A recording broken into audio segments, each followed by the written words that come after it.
Thank you, Mr. Chairman. I want to thank you for calling this hearing. Now, more than ever, the United States must show the world we're serious about holding Iran to account and enforcing the JCPOA, as well as examining Iran's destabilizing activities around the world. But it is impossible to talk about Iran and not talk about Russia, particularly when you consider Russia's blocking of sanctions against Iran at the UN and Russia's support of Iranian activities in Syria.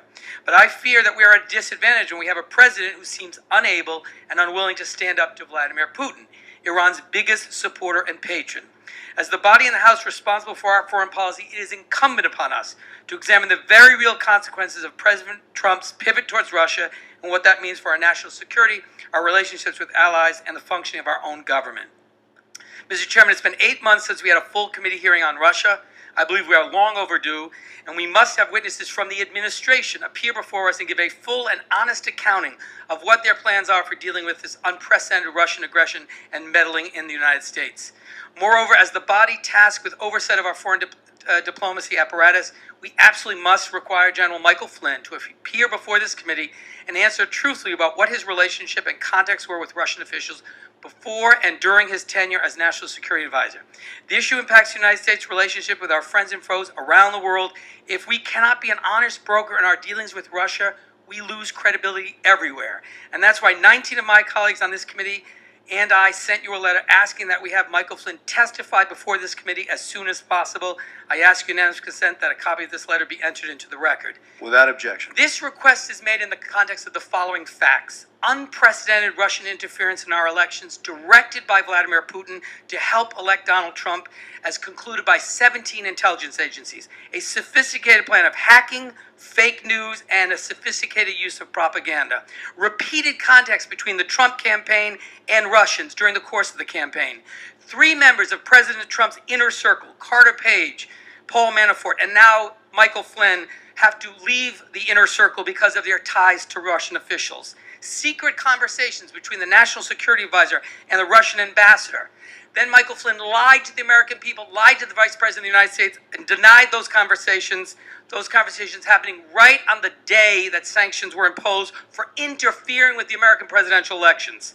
At the same time, Sally Yates, the acting Attorney General, brought that information to the attention of the White House counsel, and she concluded that he was a compromised individual who could be blackmailed by the Russians. What did they do? Shortly thereafter, Sally Yates is fired.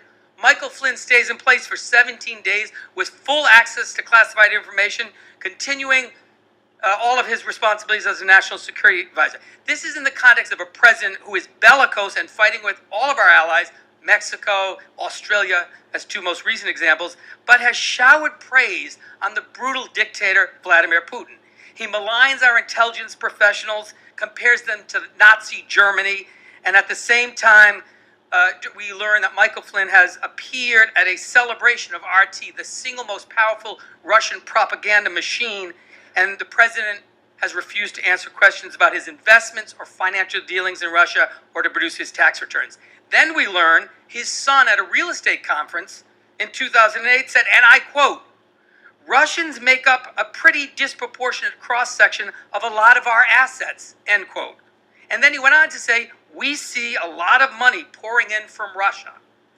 Mr. Chairman, I don't know what else we need to see to fulfill our responsibilities to get to the bottom of this, because we can't have a real conversation about foreign policy or the implications of our relationships with Russia, with Iran, with the rest of the world until we get to the bottom of this.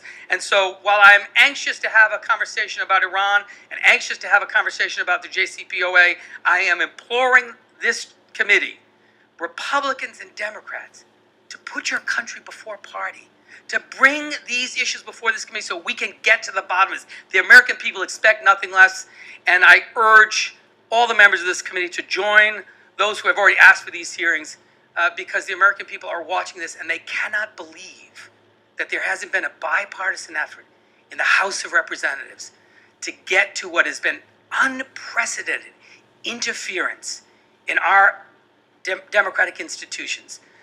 The sanctity of our democracy, our ability to defend our very way of life is at stake.